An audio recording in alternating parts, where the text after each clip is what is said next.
The conference room buzzed with chatter as I glanced at my phone, its screen lighting up with an incoming call from Tyler.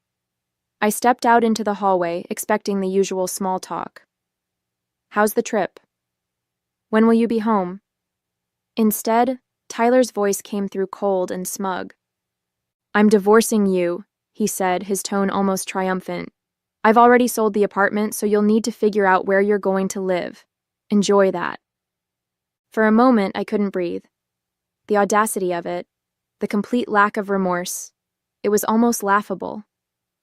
My hand tightened around the phone as his words sunk in. "You sold the apartment?" I asked, keeping my voice steady. "Yeah," he said with a dry laugh. "Nicole and I need the money to set up our life together. She deserves better than a tiny place like that anyway." Nicole. The name stung, though I'd suspected for months that there was someone else. Tyler's late nights, his sudden work trips, and the mounting distance between us all pointed to a third party. But to hear him speak her name so casually, as if I were the intruder in their life, lit a fire in my chest. "Sounds good," I replied evenly. There was no way I was giving him the satisfaction of hearing me crack. "My name is Amelia, and up until that phone call, I thought I'd married a man I could trust. Tyler and I had been together for 6 years, and while things hadn't always been perfect, I'd believed in our partnership. We'd worked hard to buy our apartment, a cozy 2-bedroom in the city that I'd fallen in love with the moment I saw it. It wasn't just a home, it was a symbol of everything we'd built together. Or at least that's what I'd thought. Looking back, there had been signs, small cracks in the foundation I'd ignored. Tyler's dismissive attitude whenever I asked about finances, his tendency to brush off my concerns with a charming smile and a quick kiss. I'd always assumed his confidence came from knowing what he was doing. Now I realized it came from knowing he could manipulate me. The rest of the day passed in a blur. I sat through client meetings, nodding at all the right moments while my mind raced. Tyler thought he'd won. He thought he could pull the rug out from under me, sell the home I'd worked so hard for, and walk away scot-free. But there was one crucial detail he didn't know. The apartment deed had been in my name alone for months. I'd had it transferred after we refinanced earlier in the year, a move Tyler had agreed to without much thought, because it meant a lower interest rate. He'd never bothered to ask about the details, or read the paperwork he'd signed. His carelessness was going to be his undoing. By the time I returned to my hotel room that evening, my shock had turned into resolve. I wasn't going to cry or beg. Tyler wanted a fight? Fine. But this was a fight I was going to win. The first call I made was to Chloe, my lawyer and longtime friend. I laid out the situation in painstaking detail, my voice calm even as my pulse raced. "He sold the apartment?" she repeated, incredulous. "Does he even realize that he can't do that without your consent?" "Apparently not," I said, a hint of amusement creeping into my tone. "He thinks he's already spent the money on his new life with Nicole." Chloe laughed dryly. "Well, he's in for a rude awakening. The sale is invalid. You can prove sole ownership, and if he's taken any money from the buyer, he's on the hook for fraud." The word fraud sent a jolt of satisfaction through me. "What do we need to do?" I asked. "First, we'll notify the buyer that the sale isn't legal," Chloe said. "Then, we'll draft a formal letter for Tyler, outlining the consequences of his actions. If he's dumb enough to try anything else, we'll take him to court." As I hung up, I felt a strange sense of calm settle over me. Tyler thought he'd outsmarted me, that he'd left me powerless and scrambling. But in reality, he'd just set himself up for the ultimate humiliation. I spent the rest of the trip focusing on my work, compartmentalizing my emotions and channeling my energy into the task ahead. The betrayal hurt, but the prospect of reclaiming my life and watching Tyler's smugness crumble gave me a sense of purpose I hadn't felt in months. When I boarded the plane home, I was ready to face Tyler, ready to dismantle his lies, and ready to start a new chapter without him. This wasn't just about winning. It was about taking back control. The flight home gave me hours to think about how everything had unraveled. Tyler's arrogance was astounding. He hadn't even tried to hide his betrayal. as if I was just another obstacle to bulldoze on his path to freedom. But instead of spiraling into anger, I focused on what I'd do when I returned. Tyler thought I was powerless, but he didn't realize I'd been playing the long game without even knowing it. As the plane touched down, my first call was to Chloe. "I'm back," I said as I hauled my suitcase off the luggage carousel. "What's the next step?" "We've already notified the buyer," she replied, her tone brisk and efficient. They were shocked, to say the least, and not too happy with Tyler. They're willing to cooperate, which helps our case. "And Tyler?" I asked. "I sent the formal letter to his email this morning," she said. "It outlines the illegality of the sale, your sole ownership of the apartment, and the potential consequences of fraud. He hasn't responded yet, but if I had to guess, he's going to be furious." Good, I thought. Let him stew. When I arrived home, the apartment was eerily quiet. Tyler's things were still there, his jackets draped over the chair, his shoes carelessly tossed by the door, but the place felt different, like the energy had shifted. I took a deep breath and set my suitcase down, knowing that the confrontation would come soon enough. Sure enough, Tyler came storming in that evening, his face red with anger and his phone clutched in his hand. "What the hell is this?" he shouted, waving the letter Chloe had sent. "You're telling me I can't sell the apartment? It's half mine." "No, Tyler," I said calmly, crossing my arms. "It's not. The deed has been in my name for months. You can't sell something you don't own." He froze, his face a mixture of confusion and rage. "What are you talking about?" I grabbed the deed from the file I'd pulled earlier, holding it up for him to see. "After we refinanced, I had the deed transferred to my name. You signed off on it, remember? Or did you just skim the paperwork like you always do?" For a moment, he said nothing. Then his expression twisted into a sneer. "You think you're so smart, don't you? This doesn't change anything. I already made a deal, and you're going to look like a fool when it all falls apart." I stared at him, unblinking. "The sale is already void, Tyler. The buyer knows it, and they're ready to take legal action if you don't return the money. Oh, and speaking of money..." I took a step closer, lowering my voice. "If you've spent a single cent of that deposit, you're in even bigger trouble." Tyler's confidence wavered for the first time. "You don't know what you're talking about," he muttered, avoiding my gaze. "Oh, I know exactly what I'm talking about," I said, my voice steady. "You've spent years treating me like I'm too naive to notice what you're doing. But guess what, Tyler? I've been paying attention, and now you're going to deal with the consequences." He started pacing, his frustration mounting. "This is ridiculous. You're blowing everything out of proportion. You can't just kick me out of here?" I raised an eyebrow. "Actually, I can. This apartment is legally mine. You can stay here for now, but only because I'm giving you the courtesy of time to figure out your next move. But let me be clear, I'm not going anywhere." Over the next few days, Tyler's anger turned into desperation. He called me repeatedly, leaving frantic voicemails that alternated between begging and threatening. Meanwhile, Chloe worked behind the scenes to ensure that every loose end was tied up.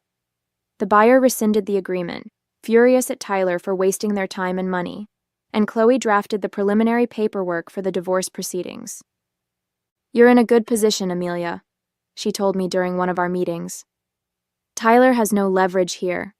Between the voided sale and the fraud charges hanging over his head, he'll have to cooperate if he wants to avoid a bigger mess." Her words were a relief, but they also reminded me just how much I'd allowed Tyler to control my life. For years, I'd ignored his dismissiveness and arrogance, telling myself it wasn't worth the fight. But now, I saw how much I'd been giving up, and I was determined to take it all back. Lauren, my best friend, came over one evening to help me reorganize the apartment.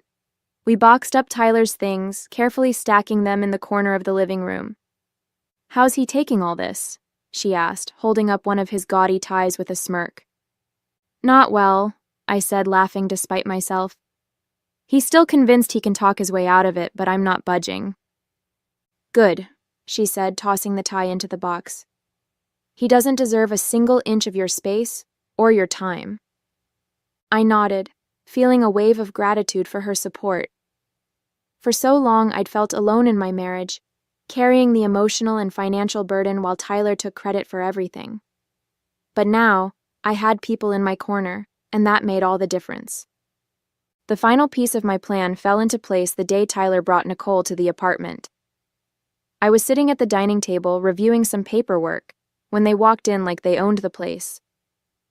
Nicole looked around with a smug smile, her arm looped through Tyler's. "So, this is where we're staying?" she said, her voice dripping with entitlement. I stood up, my heart pounding but my resolve unshaken. "No," I said firmly. "This is where Tyler was staying. You, Nicole, won't be staying here at all." Her smile faltered and she glanced at Tyler, who looked equally stunned. "What is this?" he demanded. "This," I said, gesturing to the apartment around me, "is my home. Not yours, not hers, and certainly not a hotel for you to shack up in after stabbing me in the back." Nicole's expression turned icy, but she said nothing. Tyler, on the other hand, looked like he was about to explode. "You can't do this!" he shouted. "You're being unreasonable!" I met his gaze, unflinching. "No, Tyler. What's unreasonable is thinking you could sell my home, walk away with the money, and expect me to just roll over. You're lucky I haven't filed criminal charges for now." Tyler stood in the doorway, his face red with frustration, while Nicole crossed her arms, looking increasingly uncomfortable. "You're being ridiculous, Amelia," he said, his voice laced with desperation. "You can't just kick me out of my own home." I took a step forward, my voice calm but unwavering. "This is my home, Tyler. The deed has been in my name for months, and you know that. You signed the paperwork without even reading it, just like you always do. So no, this isn't your home anymore." Nicole glanced at Tyler, her perfectly manicured hand tightening around her purse strap. "Wait, what's she talking about?" she asked, her tone sharp. "You said this was your apartment, that you sold it." He flinched, trying to wave her off. "It's complicated. I'll handle it." "Oh, it's not complicated," I said, stepping closer. "You tried to sell an apartment that doesn't belong to you. That sale is void, Tyler. And as of right now, you don't have a leg to stand on." Nicole's composure cracked. "You mean the money you told me you had—" She stopped mid-sentence, her voice rising. "Oh my God, did you lie about that too?" "Nicole, let me explain," Tyler said quickly, holding his hands up. But she wasn't having it. "No," I said, cutting him off. "Let me explain. Tyler tried to sell the apartment behind my back, thinking he could pocket the money and leave me with nothing. What he didn't know is that I had the deed transferred to my name months ago, so not only did he fail to sell it, but he also committed fraud by pretending he could." Nicole's mouth opened and closed like a fish gasping for air. "Fraud?" she whispered, taking a step away from him. "Are you serious?" "Yes, fraud," I said, crossing my arms, "and I'm prepared to press charges if he doesn't get his things and leave by the end of the day." Tyler's facade finally cracked. "You can't do this, Amelia," he said, his voice pleading now. "We've been together for 6 years. You can't just throw me out." "You threw me out the moment you made that phone call," I said, my voice hardening. "You told me you were divorcing me and laughed about me having to find a new place to live. You didn't just betray me, Tyler. You tried to ruin me. So don't stand there and act like you're the victim." Nicole took another step back, her eyes darting between us. "This is insane," she muttered, clutching her purse tighter. "You didn't tell me any of this, Tyler. You said you had everything handled." He turned to her, desperation written all over his face. "Nicole, I can fix this. I just need—" She cut him off with a raised hand. "Don't, just don't. I'm not getting dragged into your mess." Without another word, she turned on her heel and stormed out, leaving him standing there, stunned. I couldn't help but smile as the door clicked shut behind her. "Looks like you're on your own," I said, turning back to Tyler. "Now, let's talk about what happens next." He slumped onto the couch, burying his face in his hands. Amelia, please. I screwed up. I know that. But you don't have to do this. You're right, I said, grabbing a folder from the kitchen counter and setting it on the coffee table in front of him. I don't have to do this, but I'm going to. This is the divorce paperwork. My lawyer has already drafted it, and I suggest you sign it quickly. The sooner you do, the sooner we can both move on. He stared at the folder, his face pale. You really hate me that much? Hate you? I let out a bitter laugh. No, Tyler, I don't hate you. I feel sorry for you. You had everything. Someone who loved you, a home we built together, and you threw it all away because you couldn't see past your own ego. I stood, my heart pounding but my resolve unshaken. I want you out of here by the end of the day. Take your things and figure out where you're going to stay. This is the last time I'm giving you any grace. He opened his mouth to argue but stopped, his shoulders slumping in defeat. Fine, he muttered. I'll go. Good, I said, walking toward the door. And don't even think about trying anything else. Chloe's already handling everything, and the next time you cross a line, I won't hesitate to let the courts handle it. As I opened the door, Tyler slowly stood, grabbing his coat. He didn't look at me as he walked out, his footsteps heavy with defeat. For a moment, I felt a pang of sadness, not for him, but for the life we could have had if he'd been the man I thought he was. But that moment passed quickly, replaced by a sense of relief. I closed the door behind him, locking it with the new key I'd had made. This was my home now, and no one, especially not Tyler, would take it away from me again. The silence in the apartment after Tyler left was deafening. For the first time in years, I felt like I could finally breathe. The space no longer felt heavy with his presence, his entitlement, or his lies. It was just me, the home I'd built, and the quiet realization that I had won, not just against him, but against every doubt I'd ever had about standing up for myself. I stood in the middle of the living room, taking in the emptiness where his things had been. His oversized gaming chair, the framed jerseys that had cluttered the walls, and the gaudy coffee table he'd insisted on keeping were all gone. The apartment looked cleaner, brighter, like it was mine again. Lauren came by that evening with takeout and a bottle of wine. Is he really gone? She asked, plopping down on the couch with a dramatic sigh. Gone and not coming back, I said, pouring 2 glasses of wine. I gave him until the end of the day to pack his things. He didn't argue. Lauren raised her glass. To fresh starts and well-deserved victories. I clinked my glass against hers, feeling the weight of the past week slowly lifting. To never letting someone walk all over me again. Over the next few days, I began to reclaim the apartment piece by piece. I rearranged the furniture, moved my favorite artwork into the living room, and filled the space with things that made me happy. It wasn't just about redecorating, it was about turning the apartment into a reflection of who I was, not the person Tyler had tried to make me. Chloe called with updates on the legal proceedings, her voice filled with the kind of confidence that made me feel invincible. The fraud charges are off the table since the buyer decided not to pursue them, she explained, but the divorce paperwork is moving along smoothly. Once Tyler signs, you'll be officially free. Hearing the word free made my chest tighten. It wasn't just about the divorce. It was about everything I'd been carrying for years. The resentment, the self-doubt, the feeling of being trapped in a marriage that didn't value me. It was all finally being lifted. Tyler tried to reach out a few times. His messages ranged from half-hearted apologies to pathetic attempts to guilt me into reconciling. I made a mistake, one read. Can't we at least talk about this? Another was more desperate. You're going to ruin me, Amelia. Is that what you want?